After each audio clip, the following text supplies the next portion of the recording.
It has been 3 months since our beloved Arc Readers came out, and now we're nearing the Shredded Skies update.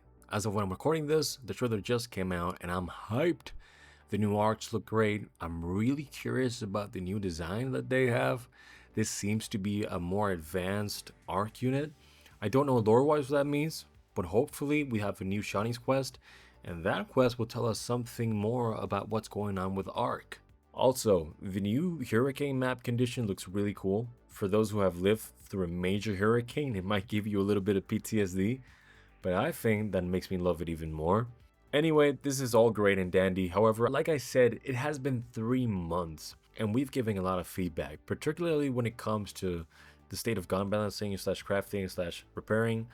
And besides a handful of changes, we haven't had anything truly shake up the weapon meta. Right now, gun rarities don't make any sense. You've got blue weapons that are miles better than epic weapons. You've got green weapons that are equally as good as purple weapons. Some common ones that are just crazy good, and especially weapons that are meant to be like specialized in something, and then they're not really that good at that thing they're specialized at.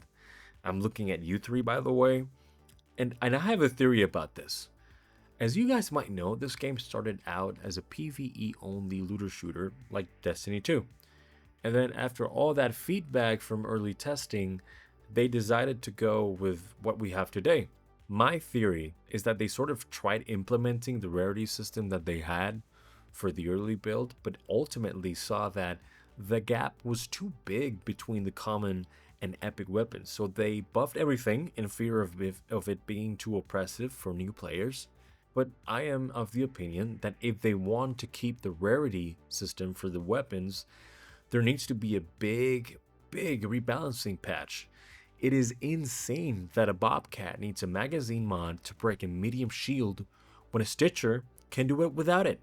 Epic versus common weapon, by the way. Then we go into the whole crafting aspect of the game, which is majorly in a good condition. I mean, in a good state.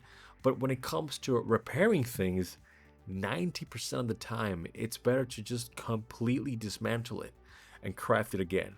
I don't think that's how it's supposed to work, but that's exactly how it's working. And these are not unimportant things. It affects both PvE and PvP negatively. I, for one, would love to run a Bettina because it sounds and looks awesome, but it is dog shit. Same with the Aphelion. Awesome design, and it excels at staggering the Rocketeer, but that's about it. And I don't want a staggered Rocketeer, I want a dead one. Hopefully, the gun is extremely useful against the new flying arc, but I don't think it's going to be.